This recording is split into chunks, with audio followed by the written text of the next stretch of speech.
Hey friends, welcome to Aviation Days.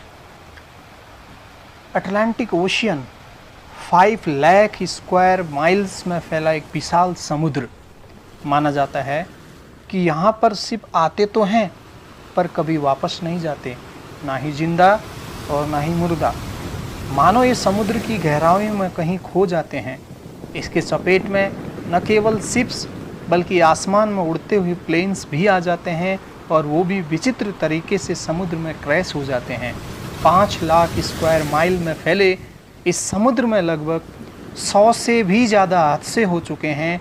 इसमें कुछ ऐसे हादसे भी शामिल है जिसका अब तक हमारे पास कोई भी रिकॉर्ड नहीं है। 1964 में पहली बार विंसेस गैडिस ने इस हादसे का जिक्र करते हुए आर्गोजी नाम का एक मैगजीन लिखा। विंसेन ने इन हादसों के एरिया को ध्यान में रखते हुए 3 इमेजिनरी लाइंस ड्रॉ करके मिलाया और इसे नाम दिया बरमूडा ट्रायंगल। इस मैगजीन के पब्लिश होने के बाद ये खबर आग की तरह फैलने लगी और इसके बाद कई सारी स्टोरीज़ भी बनने लगी, तरह तरह की किताबें छपने लगी। इवन इस टॉपिक पर मूवीज़ भी बननी शुरू हो गई।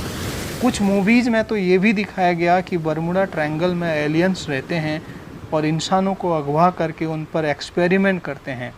कई लोग इसे धर्म या गॉड से जोड़कर देखने लगे। स्टोरीज तो बहुत है, पर इस वीडियो में हम फैक्ट्स पर डिस्कस करने की कोशिश करेंगे जिसे साइंटिफिकली एक्सप्लेन किया जा सके। तो इस कहानी की शुरुआत होती है सन 1492 में, यानी कि आज से तकरीबन 529 साल पहले। अक्टूबर का महीना था। कोलंबस उन दिनों इसी रास्ते से गुजर रहा था। इसी यात्रा के दौरान उसे तेज़ लाइट चमकती दिखाई दी। कोलंबस ने इस घटना को अपनी डायरी में भी मेंशन किया था, पर समय के साथ साथ इस घटना को भुला दिया गया।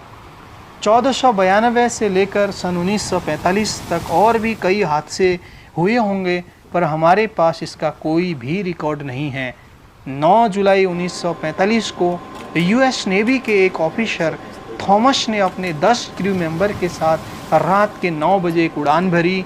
ये एक नाइट ट्रेनिंग फ्लाइट थी। उड़ान के करीब 4 घंटे बाद इस प्लेन का संपर्क टूट गया। इसके बाद कोई भी एसओएस मैसेज या रेडियो सिग्नल नहीं मिला। अगले सुबह एक सर्च ऑपरेशन चलाया गया जो कि 10 दिनों तक चलता रहा, फिर भी प्लेन का कुछ भी पता नहीं चल पाया। प्लेन में बहुत सारे ऐसे पार्ट्स होते हैं जो कि पानी में तैर सकते हैं, फिर भी 10 दिनों के रेस्क्यू ऑपरेशन के बाद भी इस प्लेन का कुछ भी पता नहीं चला और इस तरह से ये घटना आज तक एक मिस्ट्री बन के रह गई। इस घटना के 5 महीने बाद टॉरपेडो बोमर्स के एक ग्रुप ने 15 क्रू मेंबर के साथ फ्लोरिडा के नवल स्टेशन से उड़ान भरी। ये एक ट्रेनिंग फ्लाइट थी। इसमें 28 साल के कमांडर भी थे। इस प्लेन को ईस्ट में जाना था और बहामस में बॉम्ब गिरा के कुछ और आगे जाना था। इसके बाद ऑलमोस्ट 90 डिग्री में मुड़ के 73 माइल्स तक उड़ान भरनी थी और फिर वहाँ से उसी एयर स्टेशन से लौटना था। इतना करने के लिए 2-3 घंटे का वक्त लगना था, इसीलिए इन प्लेन्स में लगभग 3 घंटे तक का ही फ्यूल भरा गया। सब कुछ ठीक चल रहा था। सभी प्लेन्स अपने प्लान के अकॉर्डिंग बहामस में बॉम्ब गिरा के आगे बढ़ गए। करीब 1 घंटे 30 मिनट बाद सभी क्रू को अजीब सी घबराहट होने लगी। फाइनली ये डिसीज़न लिया गया कि प्लान को कैंसिल करके वापस एयरबेस चले जाएं।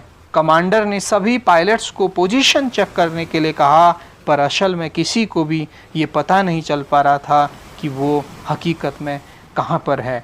पायलट ने कहा कि मैं फ्लोरिडा एयरबेस से फाइंड करने की कोशिश कर रहा हूँ, पर मेरे दोनों कंपास काम नहीं कर रहे। समय था 3:50। पायलट अगर सन की डायरेक्शन और समय की सही तालमेल करता तो फ्लोरिडा का डायरेक्शन मिल सकता था, पर साफ मौसम होने के बावजूद भी देखते ही देखते अचानक बादल छाने लगे और सन तो जैसे अचानक से गायब ही हो गया। अब मौसम भी फ्लाइट के खिलाफ हो रहा था। न डायरेक्शन का पता चल रहा था और ना ही सन का। प्लेन में सिर्फ 1 घंटे का ही फ्यूल बचा था। पायलट लगातार ग्राउंड में कांटेक्ट करने की कोशिश कर रहा था, पर अचानक मौसम में हुए बदलाव के कारण रेडियो फ्रिक्वेंसी भी लगातार बदल रही थी। अब सारे पायलट्स के पास बस एक ही ऑप्शन था, समुद्र के बीचों बीच टापुओं को देखकर दिशा का पता लगाना और फिर फ्लोरिडा में वापस चले जाना। पर फ्लाइट 19 के साथ ऐसा नहीं हुआ। इन सारी घटनाओं के बारे में रेडियो कम्युनिकेशन द्वारा फ्लोरिडा के ग्राउंड क्रू को भी बताया जा रहा था, पर ग्राउंड क्रू भी करते तो क्या करते। करीब 4 घंटे बाद फ्यूल खत्म हो गया और एक एक करके सभी प्लेन समुद्र में टकराते चले गए। शाम के 7 बजे एक रेस्क्यू प्लेन भी भेजा गया जो हवा के साथ साथ पानी में भी लैंड कर सकता था, पर 1.5 घंटे बाद ये रेस्क्यू प्लेन भी खामोश हो गया। घटना के 5 दिन तक 100 से भी ज़्यादा जगह पर खोजबीन किया गया, पर प्लेन्स का कुछ भी पता नहीं चला। 70 सालों तक फ्लाइट 19 के साथ घटित हुई ये घटना राज ही बना रहा।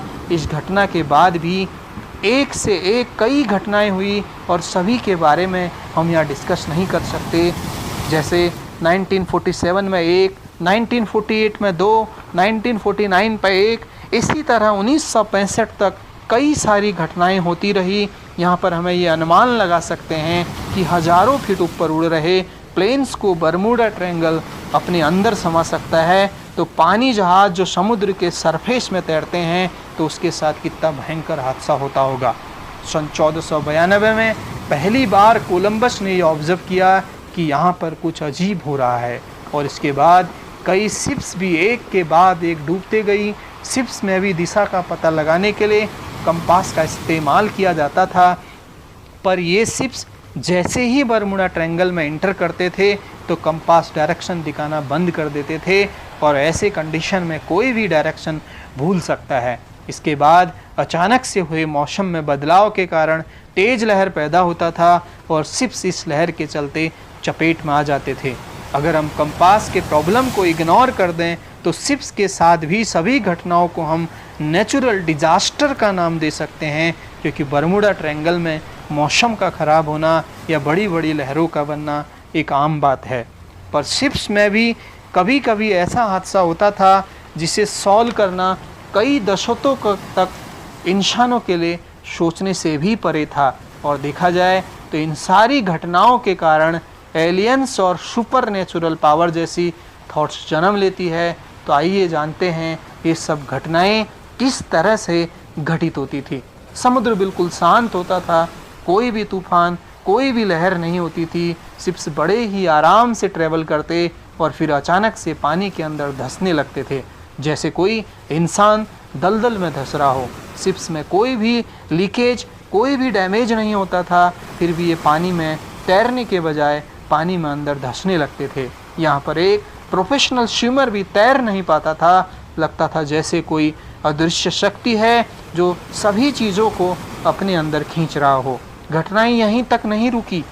ऐसे अजीबोगरीब घटनाओं के शिकार हुए शिप्स में से ज़्यादातर शिप्स को खोजा नहीं जा सका। वो समुद्र के किस हिस्से में चला गया, ये आज तक एक राज ही है। शिप्स और प्लेन्स के साथ हुए अजीबोगरीब घटनाओं के बाद अच्छे से अच्छा साइंस लवर भी मिस्ट्री और सुपर नेचुरल पावर जैसी बातों में विश्वास करने लगा। इससे पहले कि आप भी इन बातों पर विश्वास करें, हम बरमूडा ट्रायंगल के हर मिस्ट्री को सॉल्व करके आपको समझाने की कोशिश करेंगे और एक आसान भाषा में। इस घटना की शुरुआत हुई 9 जुलाई 1945 से। यूएस नेवी का एक प्लेन 10 क्रू मेंबर के साथ उड़ान भरी। ये प्लेन इन बरमूडा ट्रायंगल की तरफ जाते ही अचानक इसका संपर्क टूट गया और फिर इस प्लेन का पता नहीं चल पाया। घटना के 5 महीने बाद 5 टॉर्पीडो बॉम्बर्स का एक ग्रुप उड़ान भरा और ये बरमूडा ट्रायंगल के चपेट में आ गया, पर यह हादसा अपने पीछे काफ़ी सारे क्ल्यू यानी कि सबूत छोड़ गया। उड़ान के तुरंत बाद ही अचानक से मौसम में बदलाव हुआ था। प्लेन्स तेज तूफान की चपेट में आ गया था, पर ये सब हुआ कैसे? कैसे इतने कम समय में मौसम में इतना बड़ा बदलाव हो गया? इस सवाल का जवाब किसी के पास भी नहीं था। पर कुछ साल पहले नासा ने बरमूडा ट्रायंगल की एक पिक्चर पब्लिक करते हुए कहा कि ये हेक्सागोनल क्लाउड्स के कारण होता है। पर हेक्सागोनल क्लाउड के बारे में समझ पाना आम इंसानों के सोच से एकदम परे था। ये हेक्सागोनल क्लाउड्स आखिर है क्या? और कैसे ये मौसम में इतनी तेज़ी से बदलाव ला सकते हैं, इसका जवाब हमें मिला बजर तथा कशिनो नामक 2 स्पेसक्राफ्ट के मिशन के दौरान। ये दोनों स्पेसक्राफ्ट सैटर्न के रास्ते से गुजर रहे थे और तभी हमें पहली बार हेक्सागोनल क्लाउड्स के बारे में जानने को मिला। इस तरह के क्लाउड्स में क्लाउड्स और एयर सेंटर का चक्कर लगाते हैं। ऐसे क्लाउड्स इतने पावरफुल होते हैं कि ये 200 किलोमीटर पर आवर की स्पीड से एयर को पंप कर सकते हैं। नासा के सैटेलाइट ने इन हेक्सागोनल क्लाउड्स को बरमूडा ट्रायंगल के ऊपर देखा था। इन क्लाउड्स के कारण तेज़ी से मौसम में बदलाव होना तो नॉर्मल है। फ्लाइट 19 में हुए मौसम के बदलाव के बाद एक बड़ी समस्या कंपास को लेकर थी। वो थी कि सारे प्लेनों का कंपास एक साथ बंद क्यों हो गया। ये समझने के लिए हमें सबसे पहले ये समझना पड़ेगा कि आखिर कंपास कैसे काम करता है। एक कंपास के लिए ये मैटर नहीं करता कि आप धरती पर कहाँ पर खड़े हैं। अगर आपके पास मैग्नेटिक कंपास है तो ये हमेशा नॉर्थ पोल की तरफ ही डायरेक्शन बताएगा। अगर हम धरती के कोर में देखें तो हमें मेटल कोर मिलेगा जो पृथ्वी के साथ घूमते रहती है और इसी घुमाव के कारण पृथ्वी में मैग्नेटिक फील्ड बनता है। अब जैसा कि हम जानते हैं कि मैग्नेट के 2 पोल होते हैं, नॉर्थ पोल और साउथ पोल। नॉर्थ और साउथ हमेशा अट्रैक्ट करते हैं, जबकि नॉर्थ या फिर साउथ और साउथ हमेशा एक दूसरे को रिपल करते हैं। कंपास में एक बेहद हल्का फ्रिक्शनलेस नीडल होता है जिसमें कि मैग्नेटिक प्रॉपर्टीज होती है। इसका आकार छोटा, हल्का एवं फ्रिक्शनलेस होने के कारण ये अर्थ के मैग्नेटिक फील्ड के अकॉर्डिंग ढल सकता है। हमारा अर्थ खुद एक बड़ा सा मैग्नेट है, इसीलिए आप धरती पर कहीं भी कंपास अर्थ के मैग्नेटिक फील्ड को डिटेक्ट करके डायरेक्शन का पता कर लेगा। पर यहाँ पर सबसे बड़ा सवाल ये आता है कि कंपास बरमूडा ट्रायंगल में फेल क्यों हो जाता है। साइंटिस्ट ने इस सवाल का पता लगाने के लिए बरमूडा ट्रायंगल की ज़मीन की जांच की। इस जांच से ये पता चला कि इसकी ज़मीन के बहुत से हिस्सों में मैग्नेटिक प्रॉपर्टीज़ पाई जाती है और ऐसे में कंपास कंफ्यूज हो जाता है। एक से अधिक मैग्नेट्स होने के कारण कंपास में डिफ्लेक्शन होना शुरू हो जाता है। फ्लाइट 19 के साथ भी ऐसा ही कुछ हुआ। फ्लाइट 19 के लास्ट लोकेशन को ट्रेस किया गया और वहाँ की ज़मीन को जांच करने के बाद ये पता चला कि उसमें भी मैग्नेटिक प्रॉपर्टीज़ है जो कंपास और अर्थ के मैग्नेटिक फील्ड के बीच बाधा डाल रहा था, जिसकी वजह से प्लेन अपनी डायरेक्शन से भटक गया। हम अपने आसपास पेड़ पौधे और कई सारे बिल्डिंग्स देखते हैं जिससे हमें आसानी से दिशा का अंदाज़ा हो जाता है, लेकिन जहाँ चारों ओर सिर्फ पानी ही पानी हो तो वहाँ पर दिशा का भ्रम होना तो नॉर्मल सी बात है। अगर इसी वक्त कंपास भी ख़राब हो जाए तो फिर पायलट को गलत डिसीज़न लेने से कोई नहीं रोक सकता और इसी गलती को कहा जाता है pilot error. Most of the plane pilot error और ख़राब मौसम की वजह से ही क्रैश होते हैं। बरमूडा ट्रायंगल में कोई भी मिस्ट्री जैसी चीज़ नहीं है। अगर आपको टर्बुलेंस के बारे में पता होगा, जब एक प्लेन टेक ऑफ करता है तो उसके जेट इंजन से एग्जॉस्ट गैस तेज़ी से बाहर निकलता है जो एयर प्रेशर में डिस्टर्बेंस क्रिएट करता है। इसलिए तो एक प्लेन के टेक ऑफ के बाद दूसरे प्लेन को उसके रास्ते में तुरंत टेक ऑफ करने की अनुमति नहीं दी जाती है जब तक कि एयर प्रेशर एक समान न हो जाए। इस तरह से एयर प्रेशर में बदलाव को कहा जाता है टर्बुलेंस। पर ये टर्बुलेंस सिर्फ प्लेन ही नहीं क्रिएट करता, बल्कि ऊंचे पर्वत, पहाड़, उबड़ खाबड़ ज़मीन से जब एयर पास होता है तो धरती समतल न होने के कारण एयर में डिस्टर्बेंस क्रिएट होता है और हवाएं तेज़ी से चलना शुरू हो जाती है। देखा जाए तो बरमूडा ट्रायंगल चारों तरफ टापुओं से घिरा हुआ है, यानी कि ये आसानी से लहरें बना सकता है और नॉर्मल या छोटे छोटे शिप्स तो पानी में डुबो सकता है। इसके अलावा शिप्स अगर हेक्सागोनल क्लाउड्स के बीच में आ जाएं तो बड़े से बड़े शिप को डुबा सकता है। इसके अलावा शिप में भी कंपास का इस्तेमाल किया जाता है डायरेक्शन का पता लगाने के लिए, और बरमूडा ट्रायंगल में कंपास का क्या हाल होता है ये अभी हम देख चुके हैं। शिप्स में ज़्यादातर घटनाएं मौसम में खराबी की वजह से घटित हुई है और इसे किसी भी तरह का मिस्ट्री नहीं कहा जा सकता। पर शिप्स में से कुछ घटनाएं बेहद ही अजीबोगरीब थी। मौसम बिल्कुल साफ़ होने के बावजूद भी, शिप्स में किसी भी तरह का प्रॉब्लम ना होने के बाद भी ये पानी में तैरना बंद कर देता था। इवन कोई भी इंसान वहाँ पर तैर नहीं पाता था। ऐसे हादसों में शिप का मलबा इतनी गहराई में चले जाता था कि इन शिप्स को दोबारा नहीं खोजा जा सकता था। पर ऐसा क्यों होता था? आज हम जानते हैं कि शिप्स को इसलिए नहीं खोजा जाता क्योंकि समुद्र के कुछ हिस्सों में इतनी गहरा पानी है कि इतनी गहराई में जाना इंसान के बस की बात नहीं है। इवन सनलाइट भी उतनी गहराई तक नहीं पहुंच पाती। अर्थ के अंदर कई सारी परतें हैं, अर्थ से कई सारी गैसें बाहर निकलती है और समुद्र जितना गहरा होगा वो कोर के उतना ही नज़दीक होगा। शायद इसीलिए ऐसी जगहों पर मीथेन गैस निकलती रहती है और ये गैस समुद्र के पानी की डेंसिटी को कम कर देता है, जिसकी वजह से शिप पानी में तैरना बंद कर देते हैं और फिर पानी में डूब जाते हैं और फिर शिप्स का मलबा इतनी गहराई में चले जाता है जहाँ पर इसे खोजना नामुमकिन सा हो जाता है। अगर ये कॉन्सेप्ट समझ में नहीं आया तो हम एक सिंपल से एग्जाम्पल से इसको समझने की कोशिश करते हैं। सपोज एक दलदल है जो अब सूख चुका है। अगर हम उस दलदल के ऊपर से गुजरेंगे तो आराम से गुजर सकते हैं, पर उसी सूखे दलदल में अगर ढेर सारा पानी डाल दें तो वापस दलदल बन जाएगा। यानी कि पानी के मिल जाने से दलदल की डेंसिटी कम हो जाएगी और ऐसे में अगर ये ऊपर से इधर उधर हमें गुजरना हो तो इसको आसानी से पार नहीं किया जा सकता। ठीक ऐसा ही पानी के साथ होता है। जब मीथेन गैस पानी में मिल जाता है तो पानी का डेंसिटी कम कर देता है। पानी का डेंसिटी कम हो जाने के कारण शिप्स तैर नहीं पाते और पानी में डूब जाते हैं। तो ये थी जो मिस्ट्री जिसे हमने सॉल्व किया। अगर आपके मन में अब डर की भावना महसूस हो रही है और आपको डर लग रहा है कि बरमूडा ट्रायंगल के ऊपर ट्रैवल करने से, इस डर को भी हम निकाल लेते हैं।